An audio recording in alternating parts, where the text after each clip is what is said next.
विद्यार्थी मित्रांनो, 11वी ॲडमिशन प्रक्रिया 2026 साठीचे फेरी 2 साठीचे वेळापत्रक जाहीर झालेले आहे.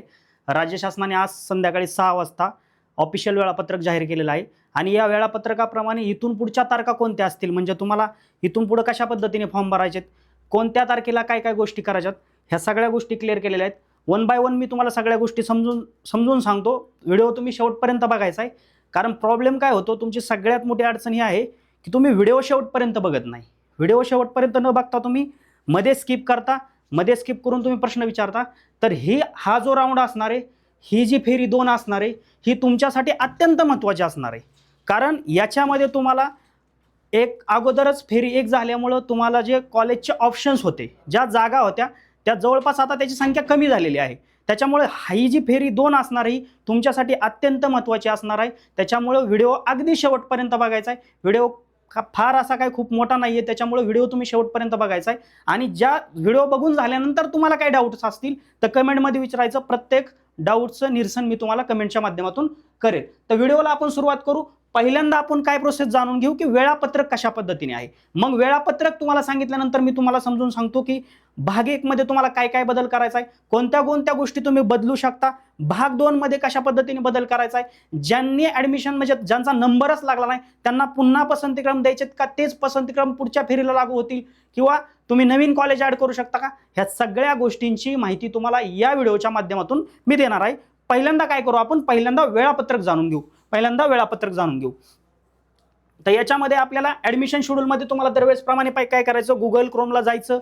क्रोमला गेल्यानंतर FYGC ॲडमिशन 2026 सर्च करायचं. मग त्या लिंकवर क्लिक केल्यानंतर तुम्हाला अशा पद्धतीचं पेज येईल. मग या ठिकाणी ॲडमिशन शेड्यूलमध्ये तुम्हाला दिसेल admission schedule for round 2 declare झालेला आहे. ठीक आहे. तर याच्यामध्ये आपण वन बाय वन सगळ्या गोष्टी बघायला सुरुवात करू. थोडंसं मोठं करतो, तुम्हाला क्लिअर दिसेल. ठीक आहे. आता याच्यामध्ये बघा विद्यार्थ्यांनो, नियमित फेरी 2चे वेळापत्रक. आता याच्यामध्ये पहिल्यांदा सगळ्यात काय महत्त्वाचं आहे की तुम्हाला जी फेरी आता चालू झाली उद्यापासून 6 जून, उद्यापासून म्हणजे 6 जून 2026 सकाळी 8 ते 9 जून 2026 सायंकाळी 6 वाजेपर्यंत तुम्हाला काय काय गोष्टी करायच्यात मी तुम्हाला सांगतो. तर याच्यामध्ये नवीन विद्यार्थ्याची नोंदणी आणि भाग 1 मधील दुरुस्ती करणे, म्हणजे ज्या गोष्टी तुम्हाला भाग 1 म्हणजे फेरी क्रमांक 1 साठी होत्या, फेरी क्रमांक 1 साठी जेवढ्या गोष्टी होत्या त्याच्यापैकी सगळ्यात मोठी विद्यार्थ्यांच्या मनामध्ये डाऊट हा होता की सर मी फॉर्मच नाही भरला, सर मी रजिस्ट्रेशनच केलं नाही, म्हणजे डायरेक्ट रजिस्ट्रेशन केलं नव्हतं विद्यार्थ्यांनी. काही विद्यार्थी असे होते की सर रजिस्ट्रेशन केलं होतं परंतु भाग 1 भरला होता, भाग 2 भरला नव्हता. काही विद्यार्थ्यांनी भाग 1 भरला होता पण भाग 1 लॉक नव्हता केला. अशा असंख्य अडचणी होत्या. पण सगळ्यात मोठी गोष्ट तुमच्यासाठी असणार आहे ती म्हणजे फेरी क्रमांक 1 साठी ज्या गोष्टी होत्या त्या गोष्टीतली पहिली गोष्ट तुम्हाला मिळालेली आहे, नवीन विद्यार्थ्याची नोंदणी आणि भाग 1 मधील दुरुस्ती करणे. भाग 1 मधील दुरुस्ती म्हणजे तुम्ही काय बदलू शकता. कालच्या व्हिडिओमध्ये मी तुम्हाला सांगितलं तुम्ही कोणत्या कोणत्या गोष्टी बदलू शकता. तुम्ही रजिस्ट्रेशन कंप्लीट केल्यानंतर ज्यावेळेस फॉर्म भरायला सुरुवात करता त्यावेळेस तुम्ही तुमचा सीट नंबर म्हणजे 10वीचा जो तुमचा बैठक क्रमांक होता तो टाकल्यानंतर जी माहिती ऑटोमॅटिक येते, जी माहिती ऑटो जनरेट आहे, ती माहिती सोडून तुम्ही जी माहिती हाताने भरली. आता काही विद्यार्थी म्हणतील सर आमची माहिती ऑटो जनरेट आली नव्हती, आम्ही हाताने भरलेली होती. ठीक आहे, तो विद्यार्थ्यांना काही प्रॉब्लेम नाही. पण जी माहिती तुम्ही हाताने भरलेली होती, तुम्ही स्वतः भरलेली होती, त्या माहिती सगळ्या माहितीमध्ये जेंडरमध्ये बदल करू शकता, स्ट्रीममध्ये बदल करू शकता, नवीन नोंदणी करू शकता. ह्या सगळ्या गोष्टी तुम्ही करू शकता. भाग 1 मधील जेवढ्या गोष्टी आहेत, भाग 1 मधील जेवढ्या गोष्टी आहेत तुम्ही त्या ठिकाणी करू शकता. दुसरी गोष्ट, विद्यार्थी पसंतीक्रम अर्ज भाग 2 भरणे. भाग 1 भरायचा, व्यवस्थित भरायचा. वेळ किती आहे, वेळ आहे 6 जून पासून ते 9 जून, म्हणजे 6, 7, 8, 9 म्हणजे तब्बल तुमच्या हातामध्ये 4 दिवस आहेत. काही गडबड करायची गरज नाही. फेरी क्रमांक 1 साठी तुमच्यासमोर अनेक आव्हानं होती. सर मार्कशीट मिळालं नव्हतं, सर शाळा सोडल्याचा दाखला मिळाला नव्हता, जातीचा दाखला आला नव्हता, नॉन क्रिमिनल आलं नव्हतं, असंख्य अडचणी होती. पण मला वाटतं की सध्याच्या परिस्थितीत विद्यार्थ्यांना सगळे डॉक्युमेंट सध्या अवेलेबल असतील. त्याच्यामुळे 6 जून ते 9 जून 4 दिवसांचा कालावधी दिलेला आहे. व्यवस्थित पहिल्यांदा काय करा, भाग 1 भरून घ्या. भाग 1 व्यवस्थित भरा, पेमेंट करा, लॉक करून टाका.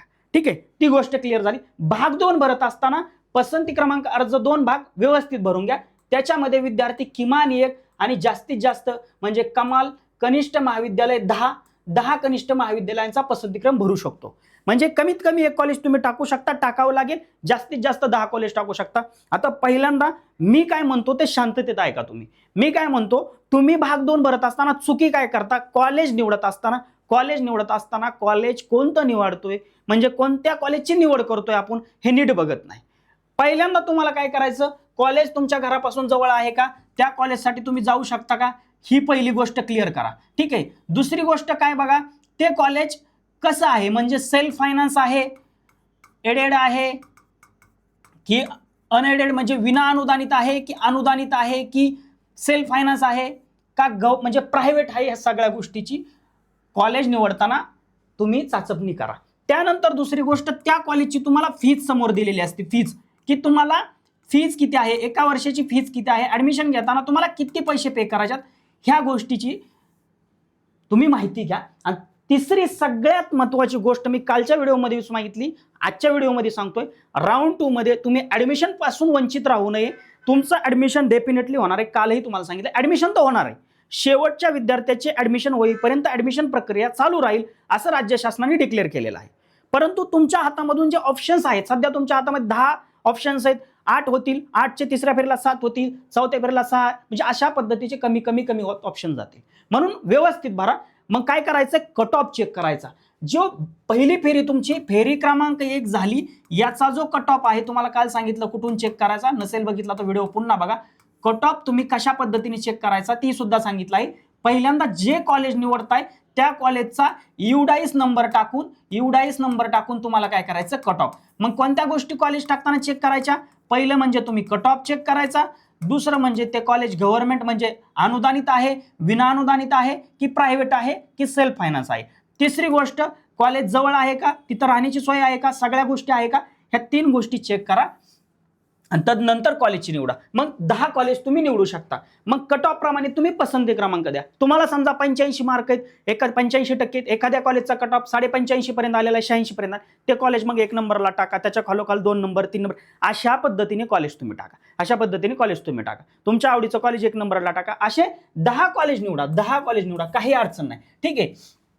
तिसरी गोष्ट, विद्यार्थ्यांना त्यांच्या पसंतीक्रम गुण अर्जामध्ये दिलेल्या लागू आरक्षणानुसार, म्हणजे रिझर्वेशन म्हणजे तुम्ही कोणत्या कॅटेगरीमध्ये आहे, SC मध्ये आहे, ST मध्ये आहे, OBC, VJ, NT डे किंवा EWS असेल किंवा ACBC असेल किंवा तुम्ही एक्स्ट्रा रिझर्वेशन मध्ये ऑर्फन असेल किंवा प्रोजेक्ट अफेक्ट पर्सन असेल, भूकंपग्रस्त असेल, ह्या सगळ्या आरक्षणाचा विचार करून त्या सुद्धा आरक्षणानुसार तुम्ही कट ऑफ बघा.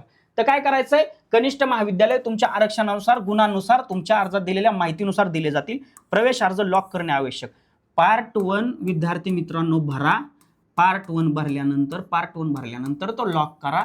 लॉक केल्यानंतर होम पेजला, डॅशबोर्डला आल्यानंतर तुम्हाला व्हेरीफाईड म्हणून येईल. मग त्याच्यानंतर पार्ट 2 भरायला चालू करा.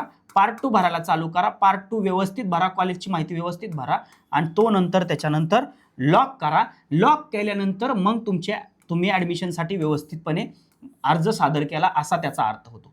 आणि ह्या गोष्टी करण्यासाठी 6 जून पासून ते 9 जून पर्यंत 4 दिवसांचा कालावधी आहे. अशा पद्धतीने तुम्हाला आता भाग म्हणजे फेरी क्रमांक 2चा अर्ज भरत असताना एवढ्या गोष्टी करायला तुम्हाला मुभा आहे. तुम्ही नवीन नोंदणी करू शकता, भाग 1 मधील सर्व गोष्टी बदलू शकता, भाग 2 मधले कॉलेज बदलू शकता, कॉलेजचा पसंती क्रमांक बदलू शकता, सगळ्या गोष्टी तुम्ही करू शकता. कोण विद्यार्थी हे करतील, कोण विद्यार्थी हे करू शकतात, ज्याचा नंबर लागलाच नाही, ज्याचा नंबर लागला होता परंतु त्यांनी ऍडमिशन घेतलं नाही, ठीक आहे, असे विद्यार्थी ह्या गोष्टी करू शकता. किंवा ज्यांनी आजपर्यंत काहीच प्रोसेस केली नाही, असे सगळेच विद्यार्थी ज्यांनी ऍडमिशन घेतलेले ते सोडून सगळे विद्यार्थी ह्या गोष्टी करू शकतात. ठीक आहे. पुढची गोष्ट बघू. मग याच्या सोबत तुम्हाला काय सांगितलंय, कोटा प्रवेशासाठी. मग व्यवस्थापन कोटा म्हणजे मॅनेजमेंट कोटा, संस्था अंतर्गत कोटा म्हणजे विन हाऊस कोटा, अल्पसंख्याक कोटा, त्यानंतर या पसंतीक्रम ऑनलाईन नोंदवणी लॉक करणे. म्हणजे हे सुद्धा सोबत तुम्ही राऊंड 2 साठी पण फॉर्म भरू शकता, आणि तुम्ही कोटा ऍडमिशन साठी सुद्धा फॉर्म भरू शकता. आणि नियमित फेरी 2 मध्ये कोट्यांतर्गत प्रवेशासाठी कोटा पसंतीक्रम अर्ज पुन्हा लॉक करणे आवश्यक आहे. म्हणजे जशी फेरी 1 ला प्रोसेस केली होती, जशी फेरी 1 ला प्रोसेस केली होती, जशी राऊंड 1 ला प्रोसेस केली होती, तशा पद्धतीने अगदी प्रोसेस करायची. इथपर्यंत तुमच्या लक्षात आलं का? इथपर्यंत लक्षात आलं का? सोप्यात सोपं 3 ओळीमध्ये तुम्हाला सांगतो. अर्ज सगळे विद्यार्थी भरू शकतात, ऍडमिशन घेतलेले सोडून. नवीन नोंदणी करू शकतात, भाग 1 मधील बदल करू शकतात, भाग 2 मधील बदल करू शकतात. दुसरी गोष्ट सगळ्यात महत्त्वाचा प्रश्न विद्यार्थ्यांचा असणार आहे, सर मी फेरी क्रमांक 1 ला अर्ज भरला होता, भाग 1 भरला होता, लॉक केला होता, भाग 2 पण भरला होता, लॉक केला होता, माझा नंबर लागला नाही किंवा लागून मी ऍडमिशन घेतलं नाही, मग मी आता काहीच प्रोसेस करत नाही. असं अजिबात नाही. तुमचा पहिल्या फेरीला व्यवस्थित फॉर्म भरलेला असला, लॉक केला असला, तरी सुद्धा पुन्हा तुम्हाला भाग 2 भरायचा आहे, पुन्हा कॉलेज टाकायचे. ठीक आहे, फक्त भाग 1 तुम्हाला बदल करण्याची आवश्यकता नाही, पण भाग 2 ज्या ज्या विद्यार्थ्यांचा नंबर लागला नाही, सगळ्या विद्यार्थ्यांना तो अनलॉक करून व्यवस्थित कॉलेज पुन्हा टाकून पुन्हा पसंती क्रमांक देऊन मग आहे असे तुम्ही प्रोसेस न करता फेरी 2 साठी पात्र नाही. तुम्हाला बदल करायचा म्हणजे करायचाच आहे. इथपर्यंत लक्षात आलं? इथपर्यंत लक्षात आलं? मग त्याच्यानंतर काय होईल? अलॉटमेंट प्रोसेस होईल 10 जूनला. 10 जून ते 12 जून तुम्हाला अलॉटमेंट प्रोसेस म्हणजे कॉलेज कोणते द्यायचे, काय द्यायचे, अशा पद्धतीने आरक्षणानुसार तुम्हाला कॉलेज दिले जाईल. मग 13 जून रोजी सकाळी 10 वाजता वाटप प्रक्रिया होईल. पोर्टलवरील फेरीसाठी कनिष्ठ महाविद्यालय वाटप यादी प्रदर्शित करणे, विद्यार्थ्यांच्या लॉग इन मध्ये प्रवेशासाठी वाटप केलेल्या कनिष्ठ महाविद्यालयांचा तपशील प्रदर्शित करणे, कनिष्ठ महाविद्यालयांना वाटप केलेल्या विद्यार्थ्यांची यादी प्रसिद्ध करणे, त्याच्यानंतर प्रवेश फेरीसाठी कट ऑफ यादी प्रदर्शित करणे आणि विद्यार्थ्यांना SMS पाठवणे. म्हणजे तुम्ही हा व्यवस्थित फॉर्म भरल्यानंतर, व्यवस्थित फॉर्म सबमिट केल्यानंतर तुम्हाला कोणतं कॉलेज मिळालं हे 13 जूनला कळणार आहे. आणि तिथून पुढे तुम्हाला साधारणतः 13 जून 2026 ला म्हणजे सकाळी तुम्हाला 13 जूनला सकाळी हे बघा 6 जून ते 9 जून व्यवस्थित फॉर्म भरायचा आहे पुन्हा फेरी क्रमांक 2 साठी. फेरी क्रमांक 2 ची वाटप यादी होणार आहे 13 जूनला. कोणते कॉलेज लागलं ते कळणार आहे. आणि 13 जून पासून ते 16 जून म्हणजे 13, 14, 15, 16 पुन्हा 4 दिवस तुमची ऍडमिशनची प्रोसेस. म्हणजे तुम्हाला कॉलेज आवडलं असेल तर ऍडमिशन घेणं, नसेल आवडलं तर ऍडमिशन न घेणं, ही पुढची प्रोसेस आहे. पण तत्पूर्वी तुमचं कन्फ्युजन जास्त होऊ नये म्हणून एवढंच सांगतो. पुन्हा याच्यावर व्हिडिओ होईल. तुम्हाला एवढंच सध्या सांगतो की तुम्हाला काय करायचंय सध्या 6 जून ते 9 जून 4 दिवसांमध्ये भाग 1 भरायचा, तो लॉक करायचा, भाग 2 भरायचा, लॉक करायचा. विद्यार्थ्यांनी नोंदणी केली ती विद्यार्थ्यांनी नोंदणी करायची. अशा पद्धतीने ही माहिती तुमच्यापर्यंत पोहोचवलेली आहे. सगळ्यात महत्त्वाचं अजूनही मला माहिती विद्यार्थ्यांच्या डोक्यामध्ये कन्फ्युजन आहे, त्या गोष्टी मी तुम्हाला क्लिअर करतो. सगळ्यात महत्त्वाची मी तुम्हाला सांगतो गोष्ट, मी तर वारंवार तुम्हाला आजपर्यंत सांगितलं की बाबांनो, तुम्हाला जर माहिती मिळवायची असेल की सर आम्हाला भाग 2 म्हणजे ऑफिशियल माहितीचे, मी तर सांगतोच आहे तुम्हाला, मी तर ऑफिशियल, मी तुम्हाला मनाने कोणतीच गोष्ट सांगणार नाही. जे राज्य शासनाने गाईडलाईन्स दिलेत त्यानुसार मी तुम्हाला सांगतोय. पण तरीही विद्यार्थ्यांच्या मनामध्ये डाऊट्स आहेत, सर आम्हाला एकदा सांगा की मी भाग 2 मध्ये खरंच बदल नाही केला तर चालेल का? मी ऑफिशियल माहिती तुमच्या समोर आता सांगतो पुन्हा. ह्याच्यामध्ये आपल्याला काय करायचंय, पहिली एक गोष्ट क्लिअर करतो की काही विद्यार्थ्यांच्या कमेंट्स, माझा जो पाठीमागील व्हिडिओ होता त्याच्यामध्ये काही विद्यार्थ्यांच्या कमेंट्स अशा होत्या की सर मी ऍडमिशन घेतलंय पण मला त्या कॉलेजला ऍडमिशन नकोय. ठीक आहे, असे बी काही विद्यार्थी आहेत. हे बघा, मला प्रवेश कॅन्सल करायचा असेल तर काय, शॉर्टकटमध्ये सांगतो. तुमची जर प्रवेश कॅन्सल करायचा तुम्हाला असेल तर काय प्रोसेस आहे, ऑफिशियल माहिती, इन्फॉर्मेशन बुकलेट राज्य शासनाने ब्राउचर आणि मॅन्युअल्स ऑप्शनमध्ये तुम्हाला दिलेलं आहे. याच्यामध्ये तुम्हाला काय करायचंय, ह्याच्यामध्ये बघा पेज नंबर 22 ला जायचं आणि 22 नंबर पेजला 2.21 क्रमांक मुद्दा आहे. तिथं काय सांगितलंय, राज्य शासनाने तुम्हाला प्रवेश निश्चित केल्यानंतर प्रवेश रद्द करावयाचा असल्यास शाळेत जमा केलेल्या एकूण शुल्कापैकी प्रवेशाच्या दिनांकापासून पहिल्या 20 दिवसात, विषय काय, प्रवेश घेतलेल्या दिनांकापासून, म्हणजे तुम्ही आता प्रवेश घ्यायची प्रोसेस होती 3 जून पर्यंत, 2 जूनला तुम्ही प्रवेश घेतलाय, तर प्रवेश घ्यायच्या दिनांकापासून 20 दिवसात प्रवेश रद्द केल्यास 5% कपात करण्यात येईल. कशात, एकूण शुल्क तुम्ही जे कॉलेजमध्ये भरले याच्यामध्ये तुमची 5% कपात करण्यात येईल. त्यानंतरच्या 40 दिवसामध्ये म्हणजे ऍडमिशन घेतल्यानंतरच्या 40 दिवसामध्ये ऍडमिशन जर कॅन्सल केलं, विविध कारण असतील, सर मला पॉलिटेक्निकला घ्यायचंय, सर मला ITI ला घ्यायचंय, तुमचं ज्या ज्या गोष्टी असतील, तुमची कारणं असेल की असतील, मला कॉलेज नाही आवडलं, एखादा असू शकतो. म्हणजे विद्यार्थ्यांच्या काल अडचणी होत्या, कमेंट बघा तुम्ही. विद्यार्थी काय म्हणत होते, मला ऍडमिशन घेतलंय पण सर मला कॅन्सल करायचंय, मग मला पुन्हा फॉर्म भरता येईल का? ते सुद्धा सांगतो की पुन्हा तुम्हाला फॉर्म कधी भरता येईल, पण तत्पूर्वी तुमची जी फीस भरली ती कशा पद्धतीने रिटर्न मिळेल ते बघा. पहिल्या 20 दिवसामध्ये ऍडमिशन कॅन्सल केलं तर 5%, 10,000 रुपये भरलं, 10,000 रुपये भरलं तर त्याच्यामध्ये 5% कपात होईल. मग किती रुपये कपात होईल? साधारणतः तुमचे 500 रुपये कपात होईल. ठीक आहे, अशा पद्धतीने तुमची कपात होईल. त्याच्यानंतर 40 दिवसामध्ये जर ऍडमिशन कॅन्सल केलं 10% कपात होईल. त्यानंतर प्रवेश कधीही रद्द केला, कधीही 40 दिवसानंतर तुमच्या डोक्यामध्ये आलं, सर मला ऍडमिशन नव्हतं घ्यायचं पण घेतलं, माझा इंजिनिअरिंगला म्हणजे मी पॉलिटेक्निकला ऍडमिशन घ्यायचं होतं, मला IIT ला नंबर लागला माझा ITI ला, तर अशा पद्धतीने त्या कंडिशनला 40 दिवसानंतर जर तुमच्या डोक्यामध्ये असे काही विचार आले तर त्यानंतर प्रवेश रद्द केल्यास कोणतेही शुल्क परत मिळणार नाही. ही झाली तुमची शुल्काच्या बाबतीतली परिस्थिती. क्लिअर झाली गोष्ट क्लिअर झाली इथपर्यंत ऍडमिशन कॅन्सल करायचं असल्यास. ठीक आहे, आता पुढे बघू आपण.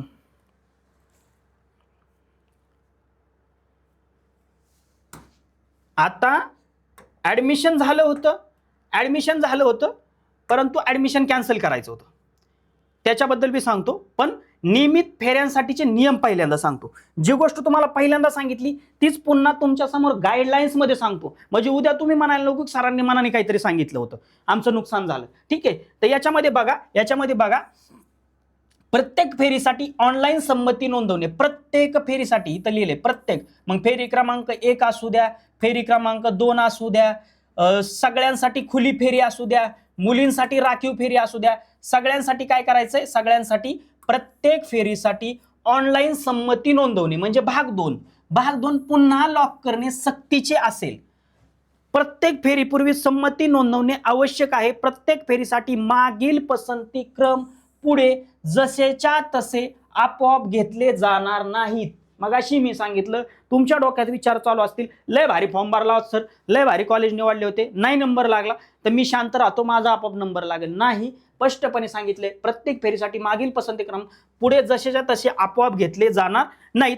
दुसरी गोष्ट, पसंती क्रमांकाचे ते गोष्टी तुम्हाला पाठीमागे सांगितले होते की काही विद्यार्थ्याचं मगाशी कमेंट होती, खाली दुसरा विद्यार्थी कमेंट करू शकत होता, तुझा जर पहिल्या कॉईलला नंबर लागला असेल, पसंती क्रमांक 1 ला नंबर लागला असेल तर तुला ऍडमिशन कॅन्सल करता येणार नाही, तुला ऍडमिशन घेता येणार नाही. मागच्या व्हिडिओमध्ये क्लिअर सांगितलं होतं, 1 ते 10 मध्ये कोणताही तुम्हाला क्रम भेटला असेल तर तुम्ही निश्चित करा, नसेल घ्यायचं तर तुम्हाला पुढे 1 ते 10 उच्च माध्यमिक विद्यालय मिळाल्यास व ते विद्यार्थ्यास मान्य नसल्यास, 1 ते 10 म्हणलं येणार रे, एक आलंच ना त्याच्यामध्ये, उच्च माध्यमिक विद्यालय मिळाल्यास व ते विद्यार्थ्यास मान्य असल्यास असे विद्यार्थी निर्धारित कालावधीत सदर उच्च माध्यमिक विद्यालयात आपला प्रवेश निश्चित करू शकतील. निर्धारित कालावधीत प्रस्तुत विद्यार्थ्यांनी संबंधित विद्यालयात प्रवेश निश्चित न केल्यास त्यांना पुढील फेरीसाठी पसंतीक्रम बदलण्याची मुभा देण्यात येईल.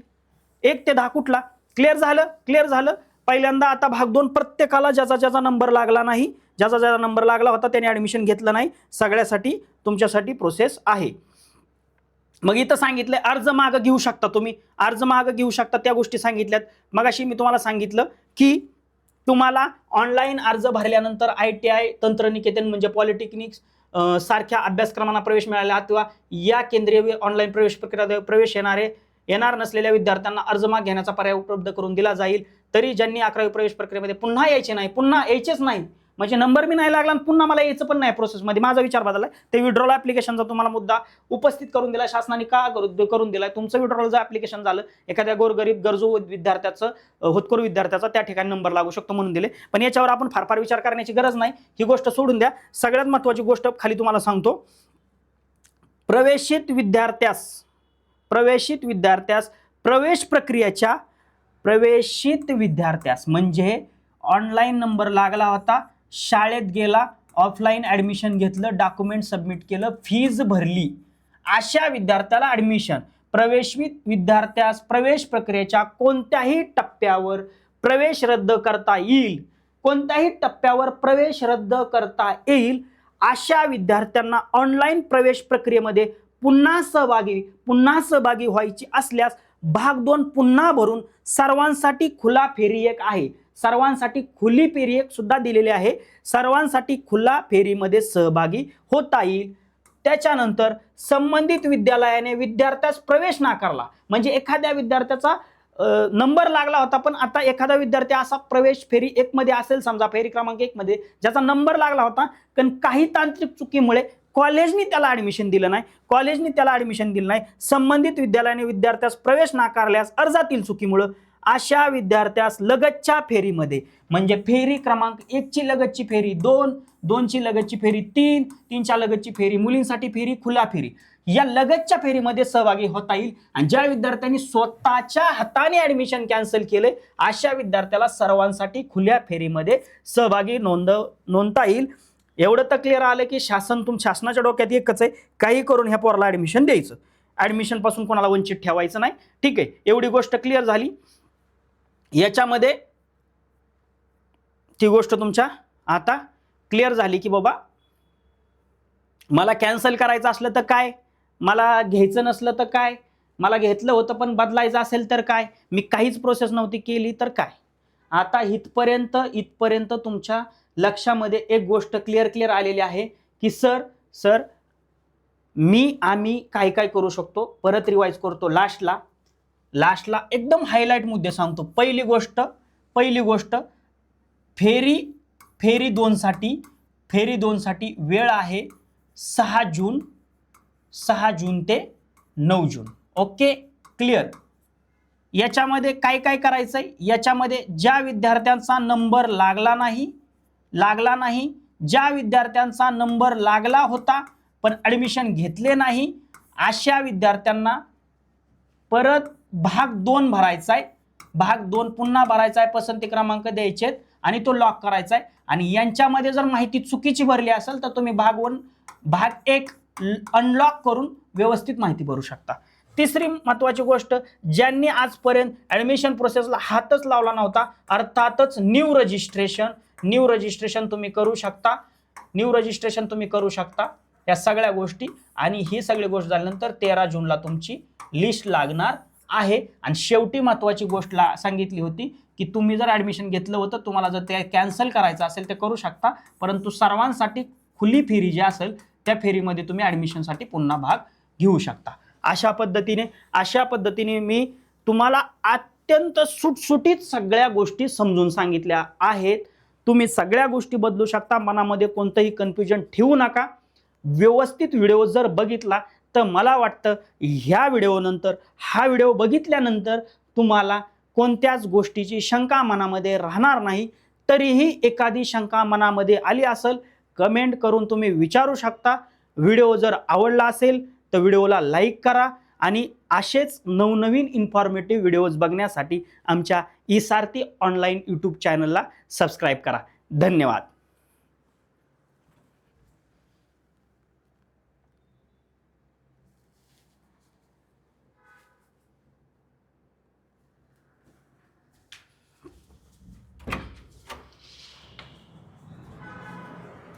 अरे